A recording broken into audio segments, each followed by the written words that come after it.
going to see about the module number 3 and it is very important module. याच्यावर मोठे प्रश्न येतात.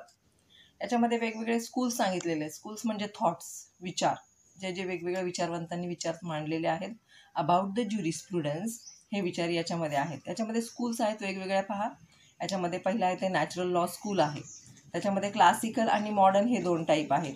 त्याच्यानंतर आहे पॉझिटिव्हिस्ट स्कूल.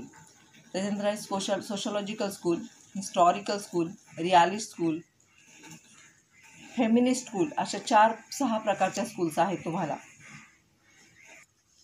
नॅचरल लॉ स्कूलमध्ये पाहूया. पहिला नॅचरल लॉ स्कूल म्हणजे काय, तर ही कन्सेप्ट अशी आहे की it's rules and regulations and law is coming from the God, divine law. माणसाने काही बनवलेलं नाही आणि जे काही आलेलं आहे ते स्वर्गातून आलेलं आहे किंवा जे काही वरून आलेलं आहे फ्रॉम द गॉड ऑर जे काही मानत असाल ते. मग याच्यामध्ये नॅचरल लॉ स्कूलमध्ये पाहूया आपण काय आहे ते. The natural law theory is the oldest theory of jurisprudence. ही सर्वात ओल्ड थेअरी आहे ज्युरिस्प्रुडन्समधली.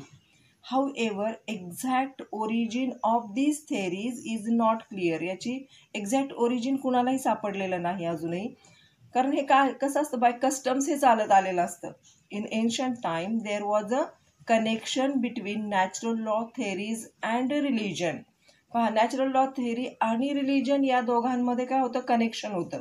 कारण आधी कायदेच नव्हते. जे काही कायदे आहेत ते धर्मग्रंथांथ्रूच माणसांपर्यंत येत होते. कायदे म्हणण्यापेक्षा rules and regulations are coming from our religious books to the human being. कशासाठी पाहिजे होते हे कायदे, तर त्यांनी व्यवस्थित वागण्यासाठी, त्यांचं डे टू डे लाईफ नीट जाण्यासाठी, सेफ्टी जाण्यासाठी हे कायदे दिलेले होते. So in ancient time there was a connection between natural law theories and religion. This was continued until the secularization of the natural law in 17th century. पहा, जवळजवळ 17व्या शतकापर्यंत नॅचरल लॉ थेअरीज आणि religious यांचं connection होतं. जेव्हा सेक्युलरायझेशन झालं natural लॉचं, त्याच्यानंतर मात्र हे कनेक्शन बंद झालेलं आहे. The historical sketch of natural law is spanning over 22,500 in which there are many different interpretations of natural law. This concept was not remain static.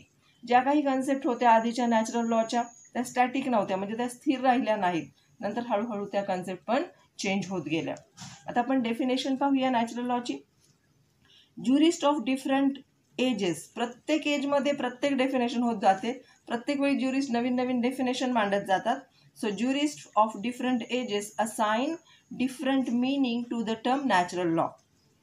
स्टॉइकची definition, हे स्टॉइक नाव तुम्हाला सारखं सारखं लिहायचं, आधी पण आपण पाहिलेलं आहे. Stoics, it was a divine law, the command of God imposed upon man. तो काय म्हणतोय, हे काय आहे, डिव्हाइन लॉ आहे, दैवी कायदा आहे.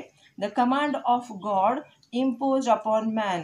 देवानी काही आज्ञा पाठवलेल्या आहेत आणि त्या माणसांसाठी बंधनकारक आहेत. दुसरा आहे सिसेरोची definition. Natural law was the law of reason as being establish by that reason by which the world is govern.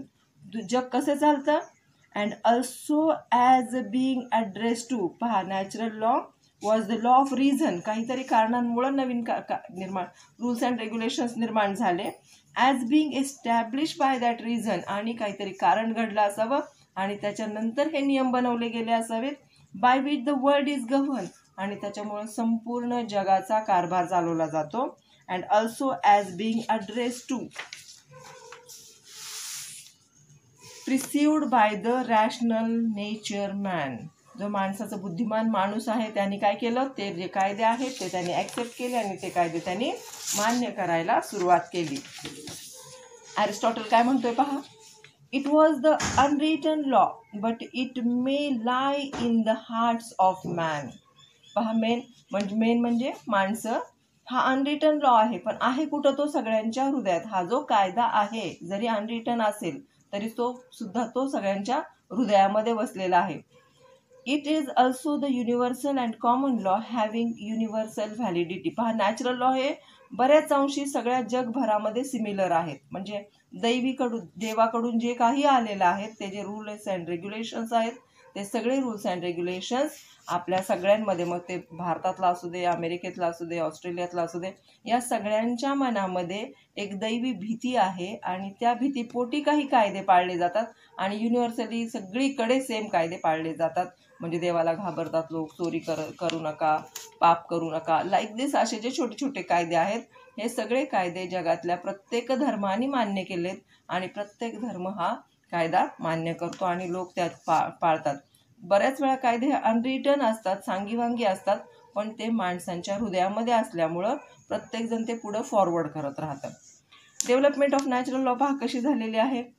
सगळ्यात आधी होतं Greek sophist 500 BC, Aristotle, Greek stoic, Roman philosophers, त्यात सिसेरो नाव आहे. मेडिवल एज आलं, हे ancient लोक होते. त्याच्यानंतर मेडिवल पिरियडमध्ये पहा saint Augustine, saint Thomas, saint Aquinas आणि पोस्ट हाय रेझिनन्स पिरियड म्हणजे औद्योगिक क्रांतीचा पिरियड होता मध्ये एक, त्याच्यामध्ये बोडिन होता, हुकर, डुगैत, जेनी किंवा गिनी पण म्हणतात याला, डबिन, लेफर, हे सगळे त्याचे फॉलोअर्स आहेत. त्याच्यानंतर आलं कंटेम्पररी नॅचरलिस्ट म्हणजे आपले फुलर आणि फिनिश जे आत्ताच्या काळातले मॉडर्न आहेत. ओके, अशा पद्धतीची ही डेव्हलपमेंट आहे. हा चार्ट तुम्ही लिहिला तर वेल अँड गुड, तुमचा पेपर थोडा इम्प्रेसिव्ह वाटेल. So this is historical development of natural law theories. The most prominent part of the natural law beings with Greek concept. सर्वात आधी नॅचरल लॉची थेअरी ही ग्रीक कन्सेप्ट मानली जाते of law and Roman concept of law. Natural law is उगम पावला कुठे, Greek आणि रोमन याच्यामध्ये. All theories are different but calling them as a natural law theory. प्रत्येकाची थेअरी वेगवेगळी आहे but it is calling as a natural law theory. Main characteristics of natural law theories काय काय पहा. पहिलं तर आहे natural law is an unwritten law. हा कायदा लिखित स्वरूपात नाही कुठेही, हा धर्मग्रंथांतून थोडा थोडा आलेला आहे आपल्यापर्यंत. Natural law is basically oppose to written law. Natural law basically written लॉला अपोज करतो, कारण रिटन फॉर्ममध्ये लॉ असेल तर तो रिजिड फॉर्ममध्ये जातो. So therefore natural law is an unwritten form. Naturalist treats written law as a arbitrary. Arbitrary म्हणजे जाचक लॉ समजतात. जे नॅचरलिस्ट आहेत त्यांचं असं मत आहे की एकदा का कायदा लिखित स्वरूपात आला तर तो कसा होणार आहे, आर्बिटरी होणार आहे, जाचक होणार आहे आणि तो थोडक्यात रिजिड स्वरूपाचा होणार आहे. Natural law is related to justice, reason, human nature and ethics. हा जो कायदा आहे जस्टिस न्याय, रिझन काहीतरी कारण घडल्याशिवाय नियम बनत नाहीत, ह्युमन नेचर आणि त्याचे इथिक्स म्हणजे त्याच्या जे काही मोरॅलिटी आहे याच्यावर डिपेंड आहे हा कायदा. Rules of human conduct emanate from or emerge from a supreme authority and are binding on all men everywhere. पहा हे जे कायदे ते कोणी माणसं बनवत नाही तर हे सुप्रीम अथॉरिटी कडून माणसांकडे येतात, त्यामुळं binding on all the peoples. So then नंतर nature is an order of things. It demands equality for all men. पहा जो कायदा नेचर आहे, निसर्ग आहे, तो कशावर आहे, अन ऑर्डर ऑफ थिंग्स. ज्या घटना घडतात त्याच्यावर आपल्याला निसर्ग कळतो आणि तुम्हाला कळलंच असेल it demands equality for all main. म्हणजे जर समजा नॅचरल कॅलॅमिटी आलं तर गरीब श्रीमंत अशी भेद न पाहता निसर्ग सगळं व्हॅनिश करतो किंवा निसर्ग भरभरून सगळ्यांना देतो. एखादं झाड आहे ते फळ फक्त श्रीमंतांना किंवा गरिबांना असं देत नाही, तर त्याच्याकडे इक्वॅलिटी म्हणजे नेचर इक्वॅलिटी पाळतो. A prior method means rules of law can be studied on the basis of prior method. That is to accept a thing without an inquiry or observation. नॅचरल लॉचं वैशिष्ट्यच हे की तुम्ही त्याचं समीक्षण करू शकत नाही, तुम्हाला as it is natural law पाळावा लागतो. तुम्ही त्याला अपोज करू शकत नाही किंवा त्याची इन्क्वायरी करू शकत नाही किंवा त्याचं ऑब्झर्वेशनही करू शकत नाही, कारण त्याचा उगमही तुम्हाला माहिती नसतो. It is coming from your ancient time. पिढ्यानं पिढ्या तो नॅचरल लॉ पुढे स्प्रेड होत जातो. Natural law based on values, that is the natural law is based on values which come from an absolute source such as God or nature. Natural law ला कोणी विरोध करू शकत नाही कारण ते दैवी आहे, देवाकडून आलेलं आहे किंवा निसर्गाकडून आलेलं आहे. Justice and morality are the two pillars of the natural law. हे काय आहेत, जस्टिस न्याय आणि मोरॅलिटी म्हणजे तुमची नैतिकता. हे काय आहेत? 2 पिलर्स आहेत, 2 खांब आहेत नॅचरल लॉचे. ॲक्च्युली नॅचरल लॉ हे न्याय आणि नैतिकता या 2 गोष्टींवर नीट चालू राहतं. Morality is a set of beliefs. Morality म्हणजे काय? Set of beliefs. तुम्ही जसं विश्वास ठेवता, व्हॅल्यूज तुमच्यातली तत्व आहेत, प्रिन्सिपल्स आहेत, तुम्ही अशा तत्वनिष्ठ जगणारे लोक आहात. And standard of behaviour found in a particular social group. एखाद्या सोशल ग्रुपमध्ये काय काय पाहायला मिळतं? त्यांचा विश्वास कशावर आहे, त्यांचे व्हॅल्यूज कुठले आहेत, किंवा त्यांची तत्व कुठले आहेत, प्रिन्सिपल्स कुठले आहेत, याच्यावर आपलं मोरॅलिटी डिपेंड्स असते. Morality is internal force. It appeals to the conscience. म्हणजे हे सत्सद विवेक बुद्धीला धरून सगळं काही आहे. आपल्याला जे मॉरल वाटतं, जे योग्य वाटतं ते योग्य आहे, आपल्याला जे अयोग्य वाटतं ते अयोग्य आहे. कधी कधी चोराला चोरी करणं सुद्धा योग्य वाटत असेल, तो बोलेल हा माझा पोटा पाण्याचा व्यवसाय आहे. पण आपल्या सामान्य माणसांना कसं वाटेल की चोरी करणं हे चुकीचं आहे, गुन्हा आहे, पण त्याची ती जगण्याची पद्धत आहे, त्याच्यामुळे त्याच्या दृष्टीने ती नैतिकता आहे आणि आपल्या दृष्टीने ती अनैतिकता आहे. सो नैतिकता आणि अनैतिकता यांचा प्रत्येकाचा अर्थ माणसांनुसार बदलत जातो. जस when we are about to do a wrong, आपण काहीतरी रॉंग करण्याच्या तयारीत असू, something inside us tells us not to do it. जेव्हा आपण चुकीचं करायला जातो तेव्हा आपलं अंतर्मन आपल्याला सांगत असतं की हे करू नको, हे चुकीचं आहे. Okay, so this is morality आणि ही आहे मोरॅलिटी. समजा तुम्ही एखाद्याच्या घरातली वस्तू उचलायला गेलात, ती वस्तू उचलताना तुमचं मन काय सांगतं? नाही बाबा, तो नाही आहे तर आपण हे घ्यायला नको. So this is morality. काहींच्यात मध्ये ते नाही, ठीक आहे, इट्स ओके ना, आहे ना, वस्तू घेतली, उचलली, चालू झालं. That is morality according to them. So morality influence by religion, but it is not religion. Morality ही धर्माने प्रेरित आहे, पण त्याला आपण धर्म म्हणता येणार नाही. मोरॅलिटी ही प्रत्येक मनाच्या माणसाची आहे, ती प्रत्येकाची सत्सद विवेक बुद्धी आहे. चांगलं काम करण्याची बुद्धी किंवा सत्सद सारखं टोचणी लागते की I have done it wrong, आणि जेव्हा आपल्याला असं वाटतं तेव्हा ती सत्सद विवेक बुद्धी असते. Therefore in society we can observe that as person is atheist. Atheist म्हणजे नास्तिक. May be a very moral person. समाजामध्ये पाहिल्यावर असं दिसतं की जो माणूस धार्मिक आहे, कंटिन्यूमध्ये पूजा अर्चा करतो, प्रार्थना करतो, तो मॉरल असेलच असं नाही, त्याच्याकडे नैतिकता असेलच असं नाही. पण काही माणसं अशी असतात ती नास्तिक असतात, ते कुठलाही देव धर्म काही मानत नाहीत, बिलकुल साध्या माणसांसारखे जगत राहतात. ते सुद्धा कशा असतात? मॉरल पर्सन असतात. त्यांना इथिक्स असतात, काही प्रिन्सिपल असतात, ते लोकांना फसवत नाहीत, ते लोकांबरोबर पोलाइटली वागतात. पण एखादा धार्मिक माणूस हा लोकांना चीट करत असेल. So relationship between law and morals पाहूया आता. आपल्यामध्ये इलस्ट्रेशन पाहूया. लॉ काय आहे? External rules made by authority. Law म्हणजे एक्सटर्नल रूल्स आहेत, आपल्या शरीराबाहेरून कुणीतरी आपल्यावर अथॉरिटी आहे, ती एक कायदा बनवते आणि आपल्याला वागण्यासाठी बंधनकारक करते. मोरॅलिटी मात्र इंटरनल रूल्स आहेत, त्या मनातून येतात, तुमच्या मनातून येतात, तुमचं सत्सद विवेक बुद्धी जागवतात आणि चांगलं काय आणि वाईट काय याची जाणीव तुम्हाला स्वतःला करून देतात दुसऱ्यापेक्षा. There are interconnected with each other. पहा, मोरॅलिटी आणि रिलिजन हे जरी एकमेकांवर असतील तरी रिलिजन थ्रूच आपल्याला बऱ्याच वेळा मोरॅलिटी मिळत असते. Okay, reason and common sense on the basis of natural law. काय रिझन्स आहेत common लॉचे? The principle of natural law can be understood by reasoning and common sense. Aristotle 3084 to 3082. पहा, उलट दिलेलं आहे. 84 ते 82 ते 84 दिलेलं, because it is before Christ. येशू ख्रिस्त जन्माला येण्याच्या आधीची कालगणना आहे. Had said that men can discover the eternal principle, म्हणजे आत्मिक दैविक of justice by his reason, and because man's reason is a part of nature, the law discovered by reason is called as a natural law. पहा, हे principle of natural law काय? Can be understood by reasoning. Common सेन्सनी कळतं natural law आपल्याला. Aristotle जो आहे त्याचा काळ आहे 384 ते 382. हॅड सेड दॅट, काय म्हणाला? Man can discover the eternal principle of justice. माणूस स्वतःचे जे दैवी आहेत, योग्य आहेत, ते प्रिन्सिपल ऑफ जस्टिस काही कारणांनी शोधू शकतो, काही कारणांनी त्याला मिळू शकतात. And because man's reason is a part of nature, आणि माणूस जे कारण शोधतो ते पार्ट ऑफ नेचर आहे. The law discovered by reason is called as a natural law. पहा, कुठलाही नॅचरल लॉ जो आहे तो बाय रिझन शोधला जातो. अचानक काही घडत नाही, काहीतरी घटना घडते नेचरमध्ये आणि त्याच्यानंतर नॅचरल लॉ प्रिन्सिपल अस्तित्वात येतं.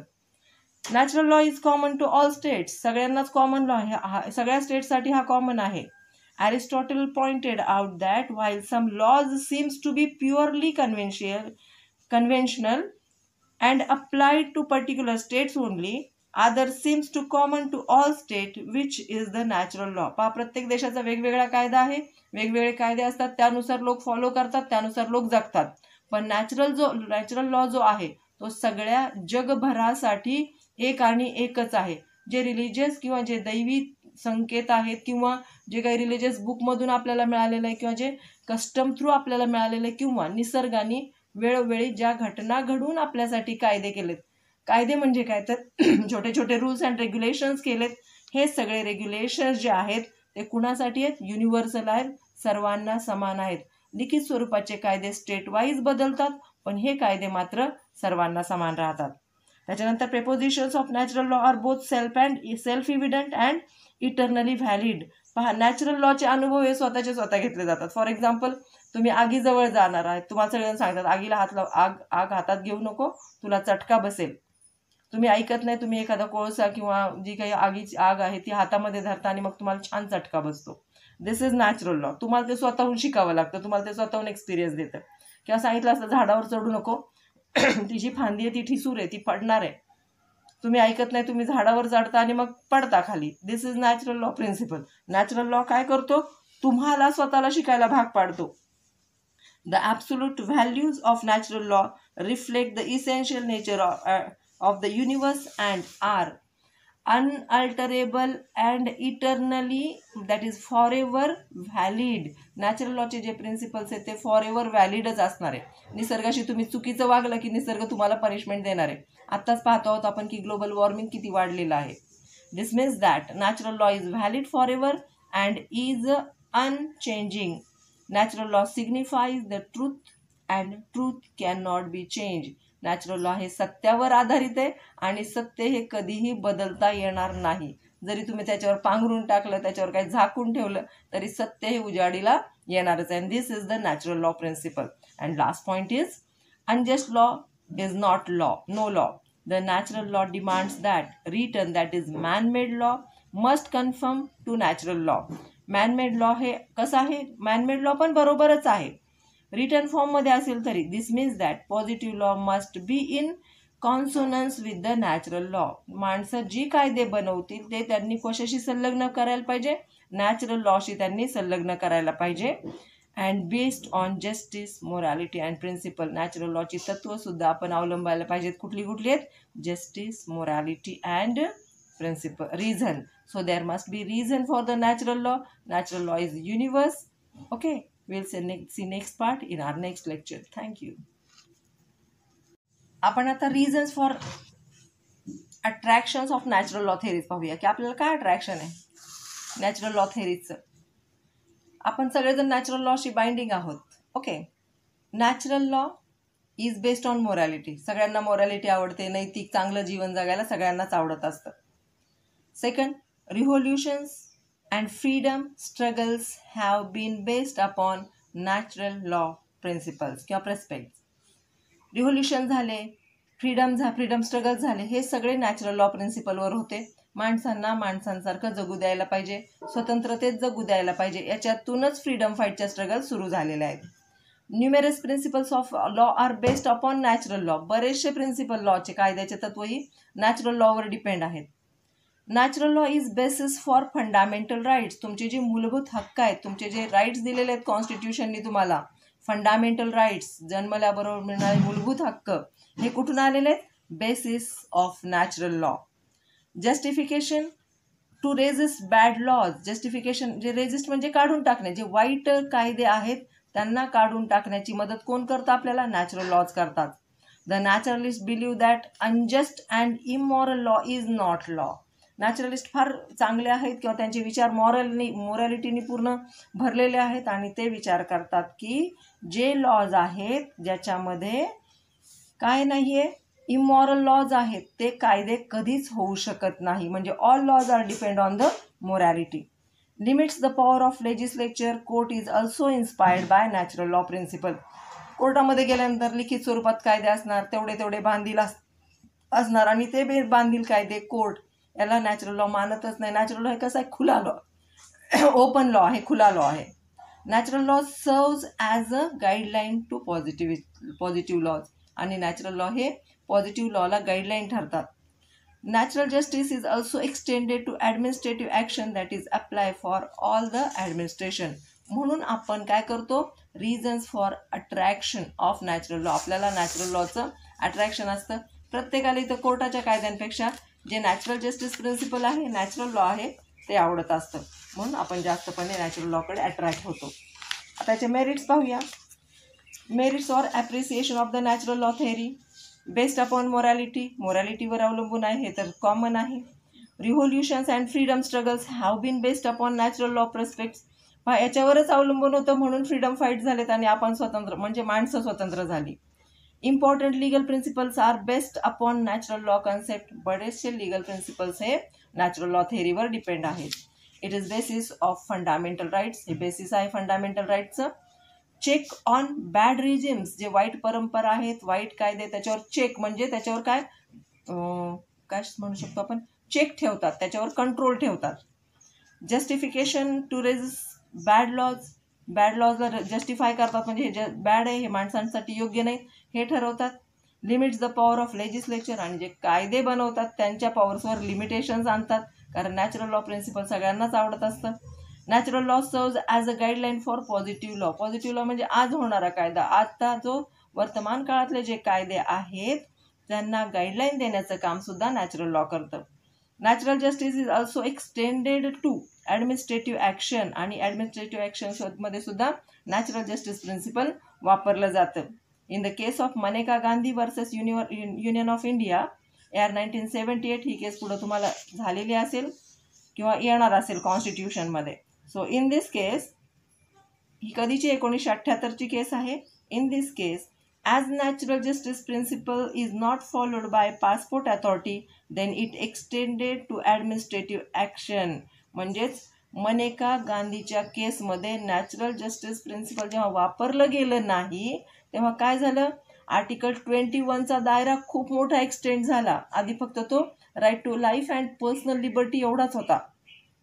लोकांना फक्त ॲनिमल लाईक एक्झिस्टन्ससुद्धा राईट टू लाईफ वाटत होतं. बट आफ्टर मनेका गांधीच्या केसनंतर, ही पोस्ट इमर्जन्सी केस आहे, 1978 नंतर जेव्हा मनेका गांधीच्या केसचा निकाल लागला, त्याच्यानंतर आर्टिकल 21चा दायरा हा खूप मोठा झाला. इवन राईट टू एज्युकेशनसुद्धा त्याच्यामध्ये ॲड केलं गेलं. राईट टू क्लीन एन्व्हायरमेंट त्याच्यामध्ये ॲड केलं गेलं. राईट टू अगदी कैद्यांची प्रायव्हसीसुद्धा याच्यामध्ये ॲड केली गेली.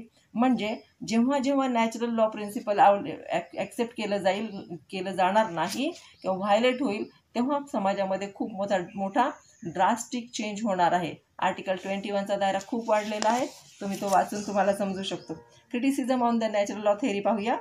Natural law has mention distinction between law and morality. Natural law सांगतं लॉ आणि मॉरॅलिटी हे डिफरंट आहेत. ओके, असं असूच शकत नाही. जिथं कायदा आहे तिथं मॉरॅलिटी असायलाच पाहिजे. There is problem about meaning of morality. आणि मोरॅलिटी प्रत्येक माणसानुसार बदलत जाते. आज मला वाटतं की हे चांगलं आहे, तर उद्या ते दुसऱ्याला वाईट वाटेल, ते मोरल विरुद्ध वाटेल. मी आताच एक्झाम्पल दिलं. एखाद्या चोराला वाटतं की मी चोरी करतो म्हणजे हा माझा व्यवसाय आहे, माझा पोटा पाण्याचा व्यवसाय आहे, हे मला परमेश्वराने मला लाईन दिलेली आहे, मला मी ते करून माझ्या मुलांचं पोटपाणी भरतो आहे, म्हणजे आय ॲम मॉरल. एखाद्याला वाटेल की लाच घेणं हे माझा हक्क आहे, बाबा मी एवढं काम करतो तर I should take it bribe, आणि मग ती मोरॅलिटी असेल. काही लोकांना वाटेल नाही बाबा हे चुकीचं, काही वागायला नको, लाचही घ्यायला नको, चोरीही करायला नको, जे काही आपलं कष्टाने मिळतं रुकी चालेल त्याच्यामध्ये आपलं लाईफ चालू ठेवायचं आहे. Okay, so meaning of morality changes according to each person. Encouraging disobeying lodge.